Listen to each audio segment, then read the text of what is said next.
अब क्योंकि हमको पीएनएल अप्रोप्रिएशन का फॉर्मेट आ गया है, पीएनएल अप्रोप्रिएशन का फॉर्मेट आई होप आप लोगों ने कॉपी कर लिया होगा, जो मैंने इससे पहले आपको बताया था। क्या क्या था पीएनएल अप्रोप्रिएशन में? क्रेडिट साइड में थी दो चीज़ें, by net profit, bye interest on drawings, और डेबिट साइड पे थी इंटरेस्ट ऑन कैपिटल, पार्टनर की सैलरी, कमीशन एंड रिजर्व, और उसके बाद जो आंसर आता था उसको हम बोलते थे डिविजिबल प्रॉफिट, और उसको हम पार्टनर्स में बांट देते थे उनके प्रॉफिट शेयरिंग रेशियो में। अब पीएनएल अप्रोप्रिएशन अकाउंट बनाने से पहले बहुत ज़रूरी है कि जो उसके अंदर की चीज़ें हैं हम उनको निकालना सीखें, ठीक है। अब अंदर की चीज़ें क्या क्या हैं? इंटरेस्ट ऑन ड्राइंग्स, जो हम नेट प्रॉफिट ट्रांसफ़र कर रहे हैं, इंटरेस्ट ऑन कैपिटल, पार्टनर की सैलरी, कमीशन, रिजर्व। जब हम इन हर चीज़ को इंडिविजुअली कैलकुलेट करना सीखेंगे तो जाके हम पीएनएल अप्रोप्रिएशन अकाउंट बना पाएंगे, ठीक है। तो वो दिखने में तो बहुत सिंपल लग रहा है, पर जो उसके अंदर की चीज़ें हैं उनको निकालना हमको समझना पड़ेगा, ठीक है। तो सबसे पहली चीज़ जो मैं इस वीडियो में ले रहा हूँ वो ये करते हैं कि हम ना सबसे पहली जो चीज़ हम लिखते हैं पीएनएल अप्रोप्रिएशन में, जो कि होता है नेट प्रॉफिट, हम उसको समझते हैं कि वो नेट प्रॉफिट क्या होता है, ठीक है। अब जो नेट प्रॉफिट ट्रांसफर होता है पीएनएल अप्रोप्रिएशन अकाउंट में, मैं चाहता हूँ कि आप लाइन ये कॉपी कर लीजिए, जो टॉप की लाइन है ये वाली, आप ये लाइन अपनी नोटबुक में कॉपी कर लीजिए, मैं इसको डिक्टेट भी कर लेता हूं। Net profit transfer to PNL appropriation account should always be after charging partners rent and interest on loan and before allowing partners salary, interest on capital और any other appropriation. Net profit transfer to P&L appropriation account should always be after charging partners rent and interest on loan and before allowing partners salary, interest on capital or any other appropriation. ठीक है। अब इस बात का मतलब क्या है? इस बात का मतलब ये है कि जो आप नेट प्रॉफिट ट्रांसफर करोगे पीएनएल अप्रोप्रिएशन अकाउंट में, वो दो चीजें देने के बाद करोगे। वो दो चीजें कौन सी हैं? Partners rent and interest on loan. ये दो चीजें देने के बाद आप नेट प्रॉफिट ट्रांसफर करोगे, ठीक है। और बाकी कोई चीज दिए बिना आपको नेट प्रॉफिट को ट्रांसफर करना है, ठीक है। इस बात को आप एग्जाम्पल से बहुत अच्छे से समझ पाओगे।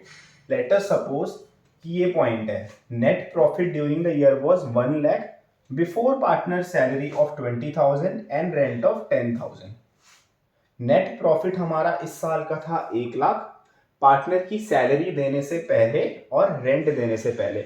आप जब इस स्टेटमेंट को पढ़ोगे तो ये स्टेटमेंट कहता है कि जो हम प्रॉफिट ट्रांसफर करेंगे पीएनएल अप्रोप्रिएशन अकाउंट में, मतलब जो नेट प्रॉफिट है वो पार्टनर का रेंट और इंटरेस्ट ऑन लोन देने के बाद वाला होना चाहिए। और हमारा जो ये प्रॉफिट है 1 लाख, ये रेंट के पहले है 1 लाख। अगर रेंट के पहले नेट प्रॉफिट है 1 लाख, 1 लाख, तो रेंट देने के बाद प्रॉफिट कितना आ जाएगा? 1 लाख माइनस 10,000। अब बच्चे लगे रहते हैं इसको रटने में कि भैया आफ्टर से बिफोर कैसे जाता है और बिफोर से आफ्टर कैसे जाते हैं, कब प्लस करते हैं कब माइनस करते हैं, कोई नीड ही नहीं है उसको याद करने की। सिंपल सा तो लॉजिक है उसके पीछे, लैंग्वेज को पढ़ो, लैंग्वेज अपने आप बता देती है आंसर। कि नेट प्रॉफिट था 1 लाख रुपए का सैलरी देने से पहले, ठीक है। सैलरी के पहले वाला ही हमको प्रॉफिट चाहिए होता है। यहाँ पे हमने देखा ना, बिफोर पार्टनर सैलरी, सैलरी के पहले वाला प्रॉफिट क्यों चाहिए? क्योंकि सैलरी तो अभी हम देंगे ना पीएनएल अप्रोप्रिएशन अकाउंट में, ठीक है। पार्टनर का रेंट और interest on loan PNL appropriation account में आता ही नहीं है। देखो मैंने लास्ट में जब बताया था आपको फॉर्मेट पीएनएल अप्रोप्रिएशन का, उसमें ये दोनों चीजें थोड़ी थी। इसीलिए हम इनको पहले ही पीएनएल अप्रोप्रिएशन अकाउंट बनाने से पहले ही अपने नेट प्रॉफिट से डायरेक्टली माइनस कर देते हैं, ठीक है। अब कभी कभी वो क्या है, इसको घुमा के दे देता है क्वेश्चन को। जैसे ये वाली एग्जांपल आप देखो, मेरी सेकंड वाली, net profit during the year was 1 lakh after partner salary of 20,000। अब जो चीज हमें बिफोर चाहिए थी, जो चीज देने से पहले हमको प्रॉफिट चाहिए था, उसके बाद वाला प्रॉफिट दे रखा है। मतलब कि 1 लाख का प्रॉफिट हुआ इनको सैलरी देने के बाद, और सैलरी कितनी थी? 20,000 की। तो अगर ये सैलरी नहीं देता, 1 लाख में से अगर ये 20,000 की सैलरी नहीं देता, तो इसका प्रॉफिट कितना आया होता? 1 लाख प्लस 20,000 है ना। सैलरी देने के बाद अगर 1 लाख है तो सैलरी देने से पहले प्रॉफिट 1 लाख भी 20,000 ही तो रहा होगा। तो हम पीएनएल अप्रोप्रिएशन अकाउंट बनाते हुए 1,20,000 लेंगे नेट प्रॉफिट, ना कि 1 लाख।